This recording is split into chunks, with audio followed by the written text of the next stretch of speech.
গত 15 মাসের যুদ্ধে গাজার 20 লাখ মানুষ বাস্তুহারা হয়েছে। পুরোপুরি ধ্বংসস্তূপে পরিণত হওয়া গাজার ক্ষয়ক্ষতি কাটিয়ে উঠতে সময় লাগবে যুগের পর যুগ। এরপরও নিজেদের এক বিন্দু মাটি ছেড়ে যেতে রাজি না গাজাবাসী। যুদ্ধবিরতির পর নিজেদের ধ্বংস হওয়া বাড়িঘরে ফিরতে শুরু করেছেন তারা। ইসরায়েল ফিলিস্তিনের যুদ্ধবিরতি ঘটিয়ে একদিকে প্রশংসায় ভাসছেন প্রেসিডেন্ট ডোনাল্ড ট্রাম্প, অন্যদিকে ধীরে ধীরে ফাঁস হচ্ছে তার গোপন চক্রান্ত।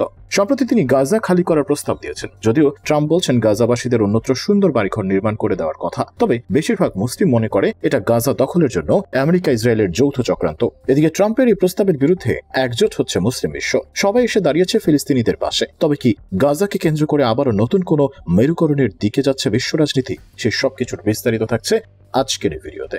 নেই কোনো বাস, ট্রাক, এমনকি গাধায় টানা গাড়ি। 20 কিলোমিটার পথ পায়ে হেঁটে লাখো লাখো ফিলিস্তিনি গাজায় প্রবেশ করছেন। এরপরও তাদের খুশির অন্ত নেই। তবে সেই খুশিতে অনেকটাই ভাটা পড়ল নিজ আবাসস্থলে ফিরেছে। প্রত্যেকের বাড়িঘর মাটির সাথে মিশিয়ে দিয়েছে ইসরায়েলের বোমা। ইট বালির স্তূপ সরিয়ে কেউ খুঁজছেন ফেলে যাওয়া স্মৃতিগুলো। তবে এতটা কষ্ট সহ্য করেও একজন ফিলিস্তিনিও গাজার মাটি ছেড়ে যেতে রাজি নন। অন্যদিকে গাজা থেকে গাজাবাসীদের উচ্ছেদ করতে নতুন এক কূটচাল সামনে নিয়ে এসেছে আমেরিকা।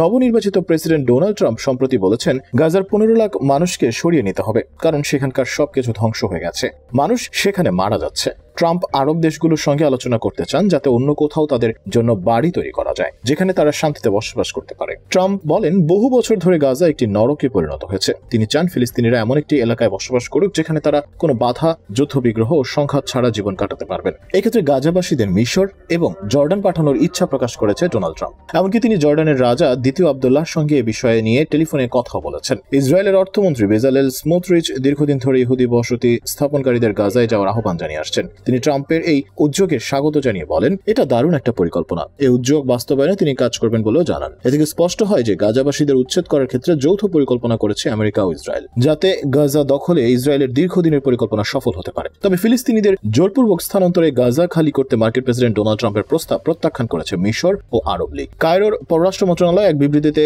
ফিলিস্তিনি জনগণের তাদের ভূমিতে বসবাসের প্রতি অবিচল সমর্থন পুনরাক্ত করেছে। মন্ত্রণালয় বলছে তারা অবিচ্ছেদ্য অধিকারগুলোর প্রতি কোনো হস্তক্ষেপ মেনে নেবে না, যা জমি দখল, সংযুক্তকরণ বা স্থানান্তরের মাধ্যমে ফিলিস্তিনিদের ভূমি থেকে উৎখাত করা, তা যতই অস্থায়ী বা দীর্ঘমেয়াদী হোক না কেন।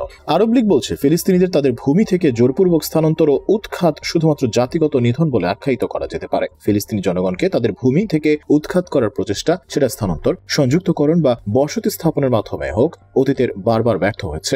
মিশরের president Abdel Fattah al CC সতর্ক করে বলেছেন ফিলিস্তিনিদের স্থানান্তরিত করার চেষ্টা ফিলিস্তিনি রাষ্ট্র প্রতিষ্ঠার লক্ষ্যকে মুছে ফেলার একটি প্রচেষ্টা হবে। সিসি এটিকে একটি লাল রেখা হিসেবে বর্ণনা করে আরো বলেন, ফিলিস্তিনিদের স্থানচ্যুতি সম্পর্কে যা বলা হচ্ছে তা মিশরীয় জাতীয় সুরক্ষার উপর প্রভাব ফেলবে, যে কারণে এটি কখনোই মেনে নেওয়া হবে না বা অনুমোদন পাবে না। ফিলিস্তিনি জনগণের নির্বাসন বা স্থানচ্যুতি এমন এক ধরনের অন্যায় কাজ যেটাতে মিশর কখনো অংশ নেবে না। মিশরীয়রা ফিলিস্তিনিদের স্থানচ্যুতি প্রত্যাখ্যানের রাস্তায় নামবেন। মধ্যপ্রাচ্যের ন্যায় বিচার ও স্থায়ী শান্তির লক্ষ্য অর্জনে ট্রাম্পের কাজ করা উচিত বলে মনে করেন মিশরের প্রেসিডেন্ট। অন্যদিকে জর্ডানের পররাষ্ট্রমন্ত্রী আইমান সাফাদি বলেন, ফিলিস্তিনিদের বাস্তুচ্যুত করার বিষয়টি তারা দৃঢ়ভাবে প্রত্যাখ্যান করেছেন এবং তা অটল থাকবে।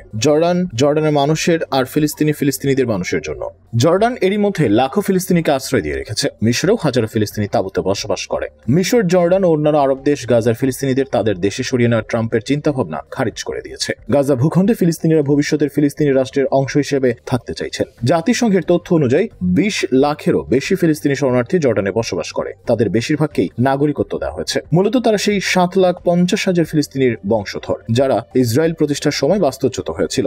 2023 সালের অক্টোবরে ইসরায়েলের সাথে যুদ্ধ শুরুর পর প্রথম দিকে কয়েক হাজার ফিলিস্তিনি পালিয়ে মিশরে আশ্রয় নিয়েছিলেন। তবে এখনো মিশর তাদের শরণার্থী হিসেবে স্বীকৃতি দেয়নি। 2023 সালের অক্টোবর মাসে মিশরের president Abdel Fattah al CC Sinai peninsula মরুভূমিতে ফিলিস্তিনিদের জোরপূর্বক স্থানান্তরের প্রস্তাব প্রত্যাখ্যান করেন। তখন তিনি বলেছিলেন তার মতে গাজার এই সংকটের একমাত্র সমাধান হলো ফিলিস্তিনিদের জন্য একটি স্বাধীন রাষ্ট্র গঠন করা। এদিকে মার্কিন প্রেসিডেন্টের এই প্রস্তাবের বিরুদ্ধে অবস্থান নিয়েছে হামাস। তাদের মতে এই উদ্যোগ বা প্রস্তাবনা গাজার ফিলিস্তিনিদের জন্য ক্ষোভের কারণ হতে পারে, কারণ তারা এই ভূখণ্ডকে তাদের নিজেদের ভিটেমাটি হিসেবেই দেখে। হামাসের রাজনৈতিক ব্যুরোর সদস্য বাসিম নাইম বলেছেন, 15 মাস ধরে গাজার ফিলিস্তিনবাসী যুদ্ধ ও মৃত্যু ভয় উপেক্ষা করে সবকিছু সহ্য করেছে, কিন্তু তারা তাদের নিজ ভূখণ্ড ছেড়ে যায়নি। এখন তারা এই ধরনের প্রস্তাবনা বা সমাধান গ্রহণ করবে না, এমনকি সেটি যদি পুনর্গঠনের নামে ভালো উদ্দেশ্য হয়ে থাকে। প্রেসিডেন্ট ট্রাম্পের এই বক্তব্য নিয়ে ক্ষুব্ধ প্রতিক্রিয়া জানিয়েছে গাজার বাসিন্দারা। তারা বলছেন এই ধরনের সিদ্ধান্ত তারা মানবেন না। গাজার দক্ষিণের শহর খান ইউনিসের বাস্তুচ্যুত আবু ইয়াহিয়া রশিদ বলেন, আমাদের ভাগ্যে কি আছে এবং আমরা কি চাই সে সিদ্ধান্ত আমরাই নেব। এই মাটি আমাদের এবং আমাদের পূর্বপুরুষদের সম্পত্তি। যদি এই মাটি ছাড়তেই হয় তাহলে আমরা লাশ হয়ে ছাড়বো। গাজায় কিছু নেই, কোনো জীবন নেই, সবকিছু লন্ডভন্ড হয়ে গেছে। তবু নিজের জমিতে নিজের বাড়িতে ফিরে আসার আনন্দ অমূল্য। ফিলিস্তিনি জনগণ কখনোই তাদের ভূমি বা পবিত্র স্থান ছাড়বে না এবং 1948 ও 1967 সালের নাকবার পুনরাবৃত্তি হতে দেবে না। ফিলিস্তিনের মানুষ অবিচল থাকবে এবং তাদের জন্মভূমি ত্যাগ করবে না।